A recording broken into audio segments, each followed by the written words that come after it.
Life कभी रुकती नहीं। आपका जो माइंड है वो ऐसे ऐसे ऐसे ऐसे भागता है तो प्रॉब्लम होती है ना। सब कुछ छूटने से डरते हैं ना। खुद को आराम से ठंडे दिमाग से बैठ करके समझना, क्योंकि आपको सिर्फ आप ही समझ सकते हैं।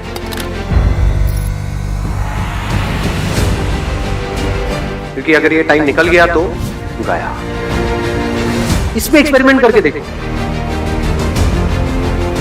कि सोचने से सब कुछ नहीं किया जा सकता है। तो इमीडिएटली अलर्ट करो, उसको इग्नोर मत करो।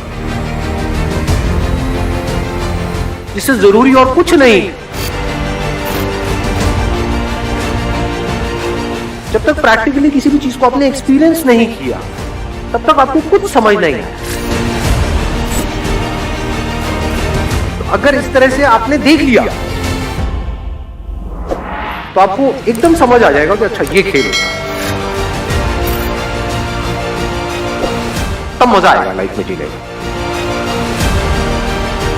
अपने आप को बदल सकते हो, क्योंकि इससे इंपॉर्टेंट और क्या है लाइफ में, बताओ। आज हम जो भी कुछ है वो अपने एक्शंस की वजह से। जीने की कोई वजह भी तो चाहिए ना। क्या है? बिलीफ ही तो है।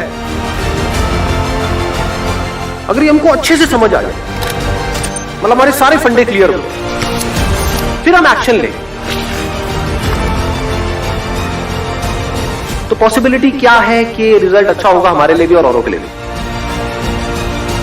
कि जो हमारे बिलीव्स हैं उसके अकॉर्डिंग ये डिसाइड होता है कि हमको कैसा आउटकम मिलेगा उन एक्शंस का, जो एक्शंस हम ले रहे हैं। हम हर चीज को उठा करके पास पे डाल दें और अपनी रिस्पॉन्सिबिलिटी वहां से हटा दें। आप अगर चाहो भी तो क्या सबको बदल सकते हैं? तो अगर आपने खुद को बदल दिया है पूरी तरह से, तो अब आप क्या कर रहे हैं? आपको देख करके जो और लोग होंगे उनके अंदर चेंज आएगा या नहीं आएगा? या उनके अंदर भी खुद को बदलने की एक चाह उठेगी या नहीं उठेगी?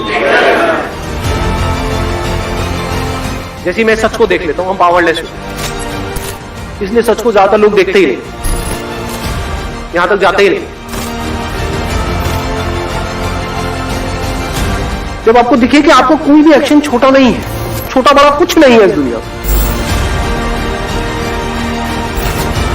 तो अब आपकी सोच बड़ी हो जाती है। जब बड़ी सोच आ जाती है तभी तो बड़ी एनर्जी चाहिए।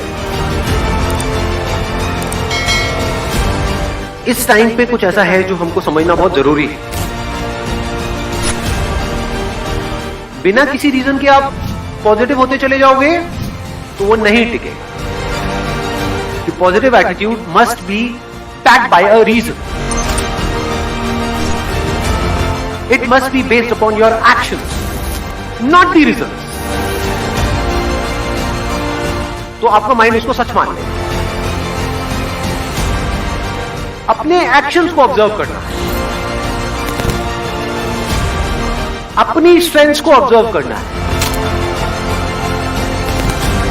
उसके बेस पे अगर आपके अंदर एटीट्यूड है तो वो अच्छा है। जब भी आप कंपटीशन में जा रहे हो तो आपको एनालिसिस करना होता है कि मेरी कैपेबिलिटी क्या है in comparison to other people. सिर्फ बातों से नहीं होगा, सोचने से नहीं होगा, बहुत कुछ करना पड़ेगा। इसको समझदारी बोलते हैं लाइफ में। इसको बोलते हैं real positive attitude, unshakeable positive attitude.